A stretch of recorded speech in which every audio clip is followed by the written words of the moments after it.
திருவல்லிக்கேணி பெண் பிள்ளை ரகசியம் 12ஆம் ரகசியம்.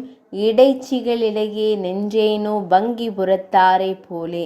திருவாய்மொழி ஈட்டில் நங்கள் கண்முகப்பே என்னும் பாசுரத்தில் தமது சொல் வளத்தார் என்னுமிடத்து வங்கிபுரத்து நம்பி விஜயஸ்வ என்ன ஆண்டாள் அருளிச் செய்த வார்த்தையை நினைப்பது என்று வியாக்கியானம் காணலாம்.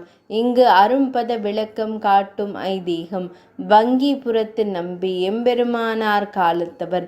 பெருமாளை சேவிக்க எழுந்தருளின அளவிலே இடைச்சிகள் நடுவே நின்று சேவித்தவராய் அதனை முதலியாண்டான் கண்டருளி அவரை பிராபியமான ஸ்ரீ வைஷ்ணவ சமுதாயம் இருக்க அவர்கள் அண்டைக்கு எழுந்தருளுவானேன் என்று வினவ அவர் நாம் அல்பம் விரகராயிருப்போம். இவர்கள் ஒன்றுமறியாத கொச்சைகளாகையாலே பெருமாள் கடாட்சம் இவர்களிடத்திலே பன்மடங்காயிருக்கும் என்றிருந்தேன் என்றார்.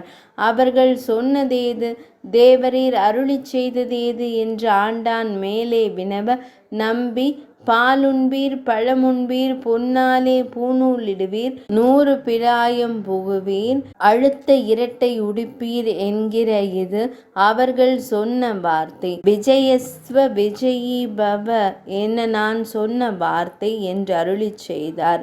இங்கு ஆண்டான் அருளிச் செய்தது அங்கே போயும் உமது முரட்டு சம்ஸ்கிருதம் விட்டீரில்லையே, எங்கே இருந்தாலும் நாங்காணும் இங்கே எழுந்தருளீர் என்றழைத்தாராம். இவ்வைதீகத்தை நினைவூட்டுகிறது இந்த வார்த்தை. 12ஆம் ரகசியம் நிறைவடைந்தது.